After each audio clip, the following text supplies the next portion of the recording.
सकाळी उठून त्याने आपला फोन पाहिला. त्यात एक सुंदर फोटो होता. त्या फोटोकडे पाहत आयुष स्वतःशीच काहीतरी मनातल्या मनात बोलतो. ती त्याची लहानपणीची मैत्रीण होती. तुला न पाहता मी एक क्षणही जगू शकणार नाही. तुला कधीच आता माझ्यापासून दूर जाऊ देणार नाही.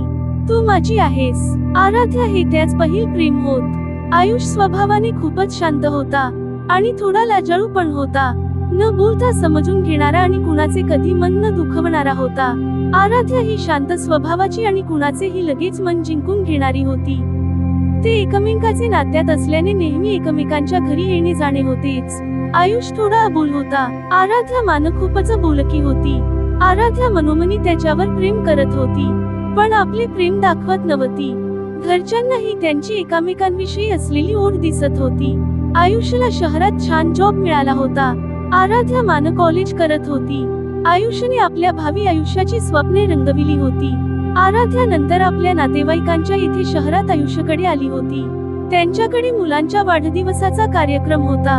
आराध्याची तयारी चालू होती. तिने छान निळ्या रंगाचे कपडे घातले.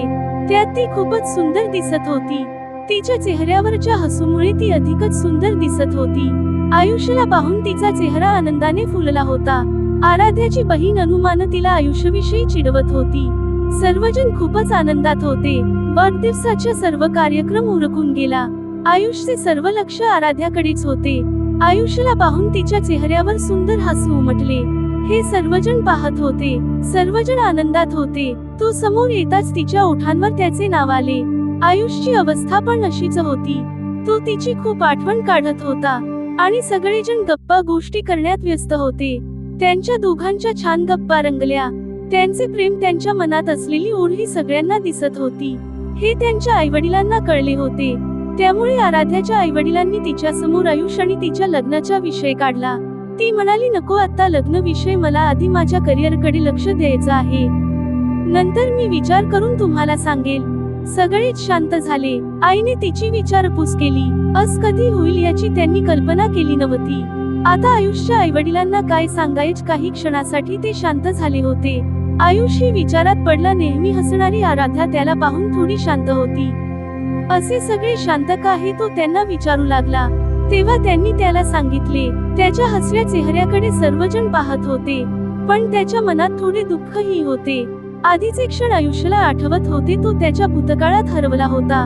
घरचे त्याला आराध्याविषयी चिडवत होते. त्याचे डोळे पाणावले होते. लगेच आपले डोळे पुसून चेहऱ्यावर हसू आणत होता, पण तरीही काहीच झाले नाही. आपण आनंदी असल्याचे तो सर्वांना दाखवत होता. त्याच्याकडे पाहता तो खूपच शांत होता. कसलेच भाव त्याच्या चेहऱ्यावर नव्हते, पण त्याच्या मनात काय चालू होते हे कुणालाच कळत नव्हते. तो मनातल्या मनात तिच्या विचारात कुठेतरी हरवला होता.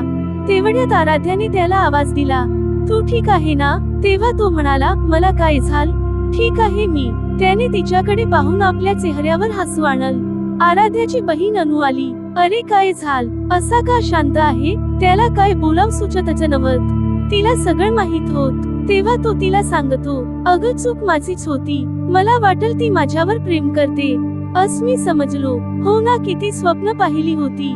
जाऊ दे, काही गोष्टी आपल्या हातात नसतात. जे होईल ते होऊ दे.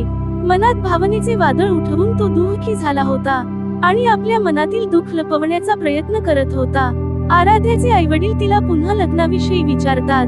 तेव्हा ती त्यांना सांगते, मी त्याच्याशीच लग्न करणार, पण मला माझ्या करिअर साठी थोडा वेळ हवा आहे. सगळे अंदाजे तिच्याकडे पाहतात. तेवढ्यात तिला आयुष दिसतो. ती दिसताच त्याच्या चेहऱ्यावर हसू उमटते. मनातल्या मनात तो निराश असतो, कारण स्वतःला त्याने तिच्यापासून लांबच ठेवले होते. त्याचे मन सारखे तिच्याकडे जात होते, म्हणून त्याने आपल्या मनाच्या भावनेला खेद करून ठेवले होते. ती त्याला म्हणाली, अरे कुठे आहेस तू?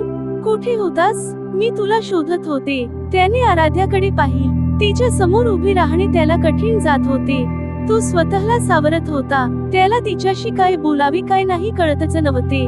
आयुष्मान शांत झाला होता, पण तो आपल्या मनातलं कुणाला दाखवत नव्हता. तो जरी चेहऱ्यावर काही दाखवत नसला तरी त्याला काय झाले हे सर्वांना माहित होते. आपण मनात कोणतेही विचार न ठेवता मोकळे व्हायला पाहिजे असे तो स्वतःला सांगत होता. नेहमी आपल्या फोनवर तिचा फोटो पाहून तिच्याशी गप्पा मारणारा आयुष आज कुठेतरी तिच्या विचारात हरवला होता. त्याने आपल्या भावी आयुष्याची खूप काही स्वप्ने पाहिली होती. त्याचे शब्द हरवले होते आणि मनातल्या मनात तिच्या विचारात तो एक गीत आठवत होता.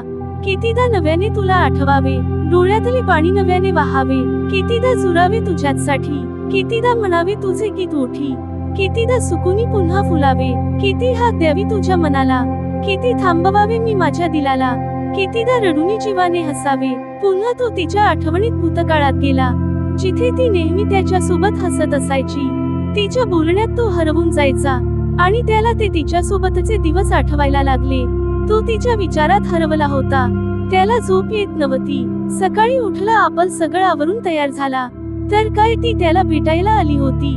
तिला काहीतरी काम होते. तिला काही काम असले तर त्याला कुठेतरी घेऊन जायला तिला आवडत असे. तेव्हा तिला चोरून पाहण्यात आणि आपल्या मनात साठवण्यात तो व्यस्त होता. तिला पाहिल म्हणून त्याच्या चेहऱ्यावर आनंदाचे हसू उमटले होते. ती आयुष सोबत असल्यामुळे तिची बहीण तिला चिडवत होती. तिला आराध्याच्या मनातलं सगळं काही माहित होत. आयुषच्या आईने छान नाश्ता बनवला होता. दोघेही नाश्ता करत गप्पा मारत होते. त्यांच्या छान गप्पा रंगल्या होत्या. सोबत फिरत असताना ते एकमेकांशी गप्पा करत बोलत जात होते. त्याच्या सोबत फिरायला तिला आवडत होते. तीही त्याच्यावर प्रेम करत होती, पण ती त्याला दाखवत नव्हती.